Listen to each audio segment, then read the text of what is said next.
Assalamualaikum warahmatullahi wabarakatuh. Waalaikumsalam warahmatullahi wabarakatuh. Selamat siang siswa dan siswi. Ya Pak. Ini di kelas 12E. Bapak perkenalkan Pak Zikri Biambillah, sama satu pengajar, bahwa pada pertemuan kali ini kita membahas tentang budaya positif. Di antara budaya positif, yang pertama adalah kita akan membahas tentang disiplin positif. Kemudian setelah kita membahas tentang disiplin positif, kita akan membahas tentang motivasi, kemudian keyakinan kelas, dan sampai dengan kita menyelesaikan permasalahan tentang segitiga restitusi. Yang pertama adalah disiplin positif. Disiplin positif artinya adalah ketika seorang pelajar itu dapat mampu mengendalikan dirinya untuk mengikuti tata tertib di sekolah. Ada 2 poin disiplin positif itu. Yang pertama adalah 5S, penerapan 5S. Siswa dapat mampu menerapkan 5S walaupun kondisi hatinya itu lagi tidak baik-baik saja. Maka dari itu siswa itu dapat mampu melaksanakan hal ini karena hal ini sangat penting untuk diaplikasikan di lingkungan sekolah. Yang kedua adalah berpakaian rapi. Ini salah satu disiplin positif. Sekarang saya mau tanya sama siswa yang bernama Zaki. Ada Zaki. Ya Zaki. Apa yang dimaksud dengan 5S? Menurut saya yang dimaksud dari 5S itu ada senyum, sapa, salam, sopan, dan santun, Pak. Iya. 5S itu adalah yang pertama senyum. Kita harus menjadikan orang itu nyaman dengan wajah kita. Pertanyaannya adalah, kalau kita punya teman melihat wajah kita, mukanya marah, kira-kira enak atau enggak? Enak ya. Tetapi berbeda dengan teman kita yang selalu mukanya itu ramah kepada kita, merespon dengan baik. Kira-kira di situ kita nyaman atau tidak nyaman? Nyaman, karena kita menghadapi teman kita yang murah senyum dan juga ramah kepada kita. Maka dari itu yang pertama adalah senyum. Yang kedua salam. Salam ini adalah salah satu untuk menjadikan emosional kita itu bagus. Kita bersalam kepada teman kita, menyapa supaya kita terhindar dari sifat sombong. Kalau yang muslim, assalamualaikum. Kalau yang di luar muslim, bisa selamat pagi, bisa selamat siang, bisa salam sejahtera, dan lain sebagainya. Jadi kita harus mengetahui hal tersebut. Kemudian setelah salam, sapa, kita menyapa. Gimana kabarnya? Gimana hari ini? Sehat atau tidak? Kita memberikan keakraban kepada teman kita. Setelah kita mengetahui sapa, sopan, dan santun. Ada orang menanyakan kabar nggak sopan. Gimana kabar lu? Itu nggak enak. Tapi kalau kita menanyakan kabar dengan sopan dan santun, gimana kabarnya? Sehat? Alhamdulillah sehat. Gimana kabarnya hari ini? Lagi senang atau lagi kurang enak badan dan sebagainya? Disapa dengan sopan dan santun. Kemudian berpakaian rapi. Mana Fadil? Fadil. Ya. Menurut teman-teman, Fadil ini berpakaiannya sudah kategori rapi atau belum? Bersih berantakan malah. Nah, rapi tapi kurang maksimal. Ya, ini sudah rapi tapi kurang maksimal. Maka dari itu dasinya dirapikan. Kenapa dasinya kadang suka lecek atau kurang rapi? Karena banyak gerak. Bisa jadi dasinya ketarik-tarik sehingga jadi berantakan. Maka dari itu kerapihan itu sangat penting. Kemudian kita membahas tentang motivasi. Di dalam hidup ini pasti semuanya akan punya tujuan hidup. Ya, tujuan hidup. Kalau kita nggak punya tujuan hidup, apa bedanya kita dengan binatang? Maka dari itu kita harus bisa membedakan diri kita dengan makhluk lain, yaitu tujuan hidup. Tujuan hidup kita ada 2. Ada yang datang dari dalam diri, motivasinya, semangatnya. Ada yang dari luar. Yang dari dalam diri contohnya disebut dengan motivasi intrinsik. Motivasi intrinsik itu, kalau saya mau tanya sama Rahmah, mana Rahmah? Ya Rahmah, yang kamu tahu saja tentang motivasi intrinsik. Motivasi intrinsik itu apa? Assalamualaikum Pertikwi. Ya, silakan. Terima kasih Pak. Ayo, motivasi intrinsik itu apa? Motivasi diri sendiri. Motivasi diri sendiri, ya betul. Motivasi yang datang dari dalam diri. Cita-citanya Rahma jadi apa? Teknisi. Teknisi. Sesuaikah jurusannya dengan jurusan yang kamu sekarang di dalam kelas 12 Sesuai. Sesuai, alhamdulillah. Kalau sesuai berarti tidak salah masuk jurusan. Nanti setelah masuk ke perguruan tinggi, lalu kamu mencari jurusan yang sama dengan apa yang kamu inginkan. Itu disebut dengan motivasi intrinsik. Semangat belajarnya itu dari dalam diri. Kemudian ada motivasi ekstrinsik. X itu dari luar, pengaruhnya dari luar, yang menyemangati dari luar, yang memberikan kebahagiaan dari luar sehingga dia semangat dalam belajar, beraktivitas, disebut dengan ekstrinsik. Nasya, mana Nasya? Iya Nasya. Apa yang membuat kamu semangat belajar? Pengaruh dari luar. Orang tua kah, teman kah, saudara kah, atau sahabat? Orang tua. Nasya ini salah satu semangat belajarnya itu disemangati oleh orang tuanya. Maka dari itu yang harus dijaga oleh Nasya ini adalah kesehatan orang tuanya supaya dia selalu diberikan yang terbaik oleh orang tua. Kemudian di dalam motivasi ekstrinsik ada salah satu tujuan. Nasya cita-citanya ingin masuk ke perguruan tinggi negeri, betul. Jurusan apa? Statistika.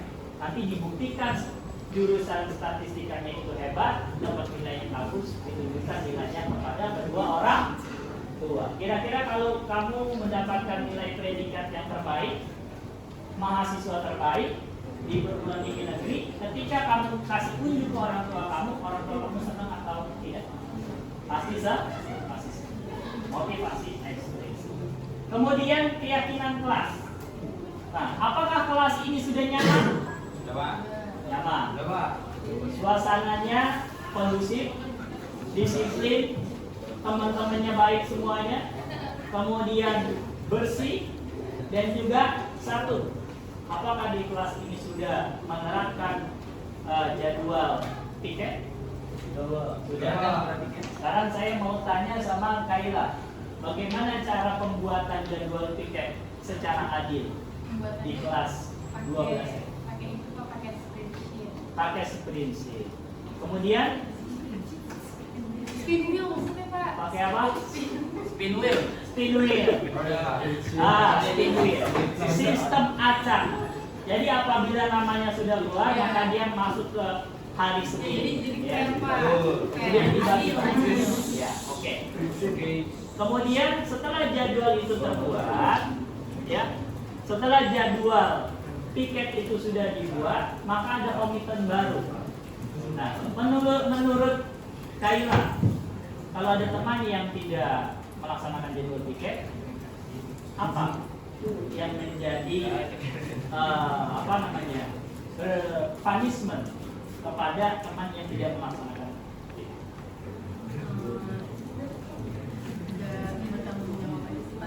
Mungkin nanti bisa denda gitu. Denda. Yang pertama adalah bertanggung jawab, menegur atau menegur teman. Ya, ditegur temannya. Ya, salah satu teman yang tidak tiket ditegur, kemudian ditegur tidak bisa berkali-kali, sudah 3 kali, maka ada komitmen denda. Berapa dendanya? 5.000 Pak. 5.000. Semuanya sudah disepakati belum? Setuju? Sudah Pak. Anda sudah pernah bayar. Itu artinya disebut dengan kesepakatan kelas. Kemudian setelah dalam kebersihan itu sudah dikomitmenkan oleh kelas 12E, maka disebut dengan berkelanjutannya, yaitu dengan berkomitmen dalam pembelajaran atau model pembelajaran. Sekarang kita lagi sedang melaksanakan proyek dan juga melaksanakan pembelajaran di dalam kelas berbasis diskusi per kelompok. Ini ada kelompok 1, 2, 3 dan sampai dengan 5 kelompok. Dalam melaksanakan proyek ini ada 5 kelompok. Apakah diskusi kelompok dan dengan metode atau model kelompok ini sudah, menurut kalian itu sudah efektif atau belum? Menurut kalian Saya tanya Alif. Dalam mengerjakan proyek sendiri sama kelompok, lebih efektifan sendiri atau kelompok? Kelompok. Ya, berarti sekarang kita sudah sepakati bersama bahwa diskusi kelompok, model per kelompok ini dalam mengerjakan proyek ini adalah salah satu komitmen kita bersama supaya mencapai sebuah tujuan. Tujuannya apa? Yaitu membuat karya tulis ilmiah. Paham sampai sini? Paham. Kemudian ada tujuan ketercapaian cita-cita kelas. Tadi saya tanya sama Rahma punya cita-cita pribadi. Kemudian saya tanya Nasya juga punya cita-cita keinginannya mau membahagiakan orang tua. Ada juga yang namanya cita-cita satu kelas. Cita-cita satu kelas ini saya mau tanya Hari Nugroho. Nah, kamu sebagai salah satu siswa di kelas 12 ini berkeinginan punya cita-cita kelas seperti apa? Sukses bersama Pak di jalannya masing-masing dan ketika kita ketemu nanti bakal sukses Pak. Oke, kasih tepuk tangan buat aku. Kalimat ini kita sudah dengar secara bersama bahwa hari ini keinginan di kelas 12 ini adalah sukses bersama sesuai dengan kemampuan masing-masing. Artinya kesuksesan orang itu berbeda-beda, tergantung dari cita-cita yang dia inginkan di dalam dirinya. Sukses bersama itu indikatornya satu, kalau kita bersih, barang-barang bersih, ya di sini kelasnya. Yang kedua, kalau kita mau diskusinya hidup, kondusif semuanya. Kita sepakati bersama. Berarti kalau hari melihat teman yang berisik, melihat teman yang main game, melihat teman yang melanggar salah satu komitmen kita bersama, maka hari adalah salah satu orang yang bisa untuk menegur kepada temannya untuk mengingatkan dan saling menasehati. Sampai sini paham hari ya. Sukses bersama itu nggak mudah, karena kalau kita beranalogi, kalau kita naik ke puncak bareng-bareng, ada salah satu teman yang sakit, kira-kira kita lanjutkan atau kita tolak temannya sakit? Kita tolak. Begitu juga sama di kelas. Ketika teman kita ada yang kesulitan dalam belajar, kesulitan dalam mengerjakan KTI, jangan kamu menganggap bahwa satu kelompok kamu sudah selesai, tapi kamu gugur kewajiban, tapi tidak menolong kelompok-kelompok lain. Itu adalah salah satu pemikiran siswa yang kurang wawasannya untuk lebih jangkau kepada kesuksesan bersama. Maka dari itu, kesuksesan bersama itu dibuktikan dengan saling membantu antar kelompok. Kalau kelompok satu sudah selesai, membantu kelompok dua. Kelompok dua selesai, membantu kelompok tiga. Kelompok tiga sudah selesai, membantu kelompok lainnya. Artinya apa?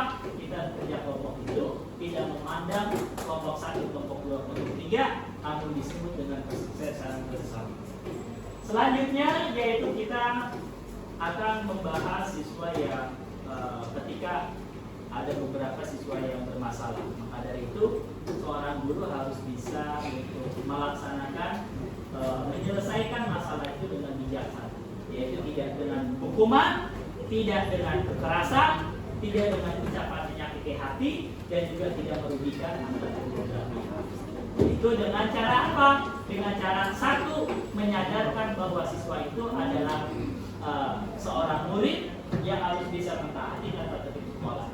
Kemudian yang kedua adalah menyadari bahwa setiap permasalahan itu ada solusinya, dan solusi itu bisa dilahirkan oleh guru dan juga siswa itu sendiri. Kemudian yang ketiga, setiap manusia memiliki kekurangan. Tidak hanya guru memiliki kekurangan, tapi siswa pun juga memiliki kekurangan dan kesalahan. Karena pada dasarnya manusia itu tempatnya salah dan dosa, maka dari itu kita perlu menyelesaikan permasalahan tersebut dengan bijaksana. Cukup sekian. Wabillahi taufiq wal hidayah. Wassalamualaikum warahmatullahi wabarakatuh. Waalaikumsalam warahmatullahi wabarakatuh. Sudah di ya masuk.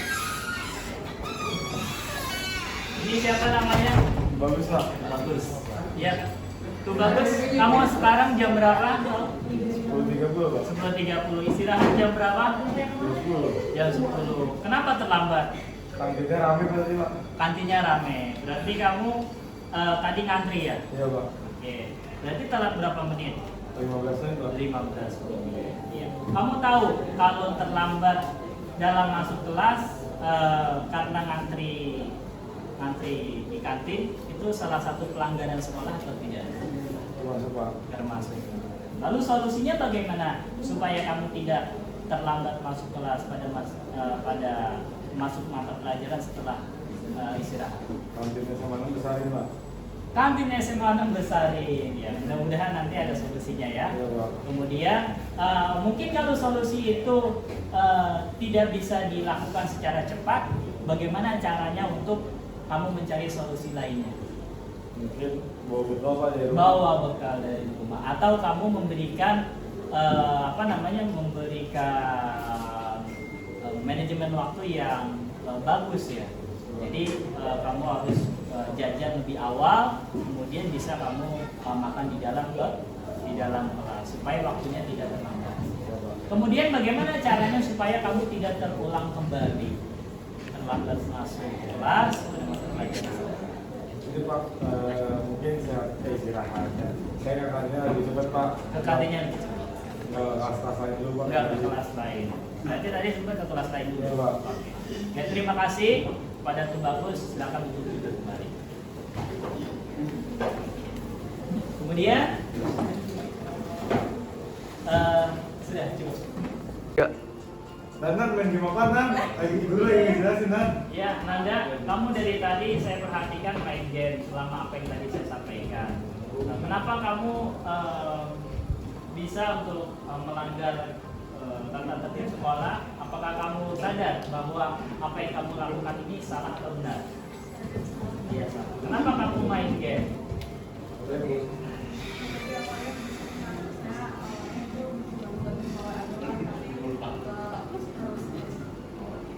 Ya, kalau kamu tahu bahwa apa yang kamu lakukan ini salah, bagaimana caranya untuk supaya kamu bisa menjauhi permainan game ini pada saat proses pembelajaran? Harus lebih sadar diri lagi.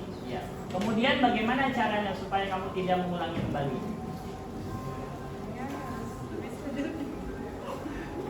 Harus.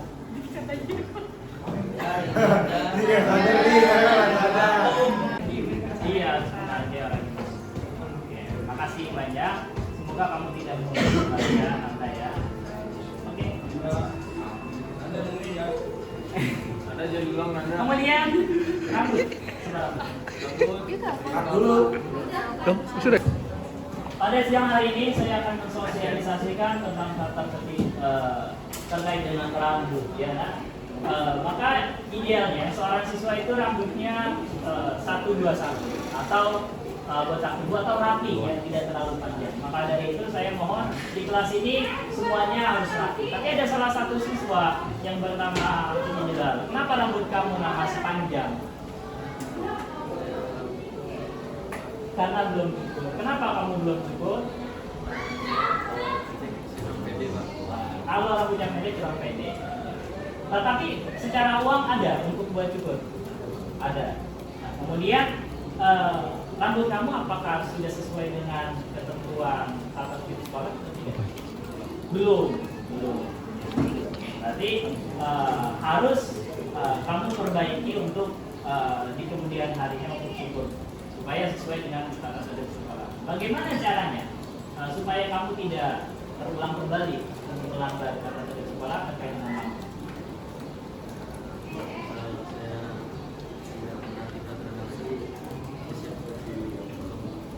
Siap untuk dipotong rambutnya, kemudian untuk diperbaiki rasa malunya untuk tidak menjadikan penghalang kamu untuk melakukan ketertiban di sekolah ya. Berarti rasa malunya harus dikendalikan. Jadi rambut rapi itu, pendek itu bukan berarti jelek dipandang, tapi dipandang rapi. Karena orang yang rapi itu lebih bagus dipandangnya oleh orang-orang yang baik juga. Tapi kalau rambutnya gondrong seperti kayak anak-anak yang tidak terurus, maka dari itu saya mau dan sekolah mau ingin anak-anaknya itu terlihat rapi walaupun kurang percaya diri, belum biasa terhadap rambut yang pendek. Mungkin itu ya Hafizillah, semoga tidak terulang kembali. Terima kasih sudah saya sosialisasikan tentang materi. Assalamualaikum warahmatullahi wabarakatuh. Perkenalkan, nama saya Lutfi Nur Akbar. Saya siswa dari kelas 12E. Jadi di sini saya akan merefleksikan metode segitiga restitusi yang dapat membuat siswa lebih menyadari atas kesalahannya dan mencari solusi secara mandiri, dan tidak perlu melalui hukuman, tetapi melalui cara pendekatan yang lebih bijaksana agar tidak dapat mengulangi kesalahan yang sama. Sekian, terima kasih. Assalamualaikum warahmatullahi wabarakatuh.